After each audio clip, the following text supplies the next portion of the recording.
Assalamualaikum warahmatullahi wabarakatuh. Halo semuanya, perkenalkan saya M. Ilham Kurniawan S, mahasiswa Universitas Siber Asia, program studi PJJ S1 Manajemen.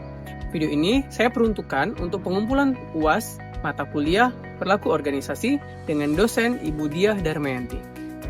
Video ini saya akan mempresentasikan analisa corporate culture yang mendukung employee behavior dan productivity pada 3 perusahaan di Indonesia.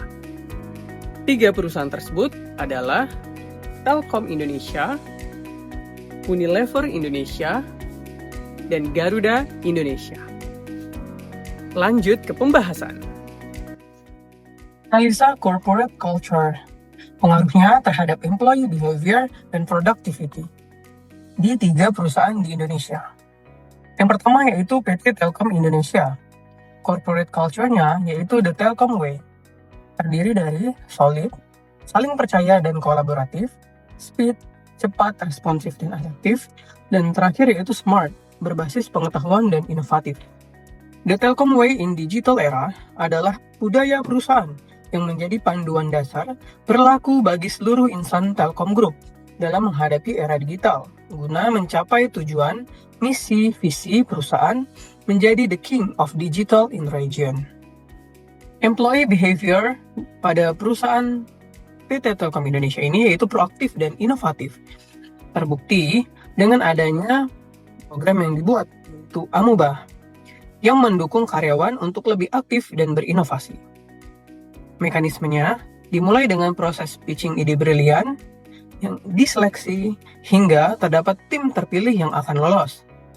Setelah itu, tim yang akan lolos tersebut diadakan seleksi untuk menentukan startup siapa yang akan terpilih dan akan diluncurkan ke publik. Ini adalah tagline dari Amuba, What we build. Build people, build business, dan build system. Hingga saat ini, ada 632 lebih incubation atau produk dari Amuba ini. Productivity. Bukti, dengan ekspansi layanan digital dan peningkatan profitabilitas tahunan, serta efisiensi operasional melalui digitalisasi. Dalam setahun sejak didirikan, tahun 2018, program Amuba ini telah berhasil meluncurkan 17 produk baru dari 60 tim binaan. Produk-produk ini siap dinikmati khalayak umum ataupun internal Telkom sendiri. Beberapa produk-produk ini bahkan sudah mampu menghasilkan revenue miliaran rupiah. Untuk salah satu produk Amuba yang saya jelaskan tadi yaitu Emago. Siapa yang tidak kenal Emago? Yaitu layanan streaming game pertama di Indonesia yang memungkinkan gamer bermain tanpa perangkat khusus, cukup dengan koneksi internet. Produk lainnya yaitu Arkademi atau platform pembelajaran daring untuk siswa SMK agar memiliki kompetensi sesuai kebutuhan industri. Dan kini juga digunakan ya pada siswa di Telkom Corporate University. Rintisan digital Amuba ini dirancang untuk bersinergi dengan pihak eksternal maupun di Telkom itu sendiri, baik sebagai sumber pendapatan baru maupun untuk efisiensi biaya korporasi. Hasilnya, konsisten. PT Telkom Indonesia dalam 4 tahun meraih penghargaan LinkedIn Top Companies 2025 sebagai bentuk komitmen Telkom dalam mendukung terciptanya lingkungan kerja yang positif bagi karyawan sebagai tempat belajar, bertumbuh, dan berkontribusi. Kalau kita lihat employee satisfaction atau kepuasan pegawai dan engagement atau keterlibatan pegawai itu cukup tinggi ya. 2022 melalui indeks Telkom Group mencapai poin 88,97% dan Telkom Indonesia 89,79%. Pada tahun 2021, engagement indeksnya mencapai 86,59%. Dan Telkom ini juga menjadi perusahaan BUMN pertama yang memperoleh sertifikat Great Place to Work pada 2022 berdasarkan survei 5.000 karyawan. Sertifikasi Great Place to Work ini diperoleh dari Great Place to Work Institute, yaitu sebuah lembaga asal Amerika Serikat yang melakukan survei terhadap karyawan di berbagai negara. Ini kita bisa lihat dari Sustainability Report Telkom atau di situs website yang saya cantumkan.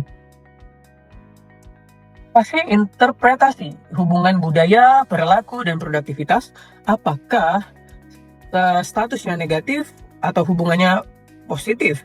Ternyata budaya The Telkom Way, keberhasilan program Amuba tadi, dan sertifikasi yang diterima Telkom menunjukkan corporate culture atau budaya perusahaan mendukung employee behavior dengan engagement dan satisfaction karyawan tinggi, sehingga mendorong produktivitas yang positif. Budaya kerja yang kuat dan konsisten mendorong perilaku karyawan yang inovatif dan berorientasi pada hasil. Selanjutnya yaitu PT Unilever Indonesia dengan corporate culture, humanis, etis, dan berkelanjutan. Komitmen mereka pada sustainability dan well-being. Unilever menerapkan well-being framework bagi karyawan agar tercapainya keseimbangan antara kebutuhan fisik, mental, emosional, dan tujuan bekerja, serta memberikan kesempatan kepada karyawan untuk berbuat sesuatu agar tercapai keseimbangan tersebut. Ini adalah framework sustainability dan well-being yang diharapkan terwujud dan sedang dilaksanakan oleh perusahaan Unilever Indonesia. Kalau kita bisa lihat, ini ada safe atau keamanan, healthy atau kesehatan, dan well atau kesejahteraan. Fokus mereka yaitu untuk meningkatkan kesehatan dan kesejahteraan, mengurangi dampak terhadap lingkungan atau sustainability, dan yang terakhir yaitu meningkatkan penghidupan atau enhancing livelihoods. Employee behavior, loyal dan terlibat. Karyawan memiliki tingkat keterlibatan yang tinggi atau employee engagement. Yang kedua, employee behavior, yaitu loyal dan terlibat. Karyawan memiliki tingkat keterlibatan yang tinggi atau employee engagement, adanya program leadership development dan well-being initiative. Contoh-contoh program dari well-being initiatives atau inisiatif keseimbangan, kesejahteraan, kehidupan. Yang pertama, Every You Does Good Heroes. Unilever Indonesia Foundation, pilar pembangunan berkelanjutan, program CSR, program U-Step. Tentunya ini program-program well-being initiative ini dapat dilihat di Sustainability Report Unilever. Productivity tinggi dengan stabilitas dalam supply chain dan inovasi produk. Yang kedua, rendahnya turnover karyawan menunjukkan kepuasan kerja yang tinggi. Hal ini terbukti dengan skor Univoice atau Employee Voice Survey pada tahun 2023 yaitu sebesar 84%. Dan rating karyawan Glassdoor yang sangat baik atau 4,5 dari 5. Dan 91 rekomendasi mencerminkan budaya humanis dan mendukung well-being atau konsep yang diterapkan di Unilever Indonesia. Engagement tinggi ini nyatanya merupakan konsisten dengan produktivitas operasional yang stabil. Unilever Indonesia juga telah meraih predikat number 1 employer of choice atau pilihan terbaik untuk bekerja di seluruh sektor industri di Indonesia selama 11 tahun berturut-turut. Sertifikasi ini diberikan oleh Top Employers Institute yang mengakui praktik-praktik terbaik dalam manajemen SDM, termasuk pengelolaan talenta, perencanaan tenaga kerja, pengembangan kepemimpinan, kompensasi dan benefit, serta budaya kerja atau corporate culture. Kalau kita lihat interpretasi hubungan budaya, perilaku, dan produktivitas pada PT Unilever Indonesia, itu hubungan yang positif tentu saja. Budaya perusahaan yang peduli pada kesejahteraan karyawan membentuk perilaku positif dan produktivitas yang stabil. Yang terakhir yaitu Garuda Indonesia. Corporate culture-nya adalah Fly High. Ini adalah akronim yang mewakili nilai-nilai inti Garuda Indonesia, yaitu efisiensi, loyalitas, dan integritas. Budaya kerja yang dulu kuat namun mengalami tantangan dalam implementasinya beberapa tahun terakhir. Employee behavior. Beberapa tahun terakhir memiliki tantangan dan masalah internal seperti krisis kepercayaan terhadap manajemen dan transparansi. Seperti yang kita tahu bahwa sejak pandemi COVID-19, keuangan Garuda Indonesia itu mulai goyah ya teman-teman, karena adanya penurunan permintaan dari masyarakat. Ditambah lagi dengan berbagai kasus yang menyandung Garuda Indonesia, mulai dari korupsi, skandal laporan keuangan, utang yang menumpuk, hingga terancam pilot. Hal ini menimbulkan krisis kepercayaan. baik dari internal maupun dari pihak eksternal.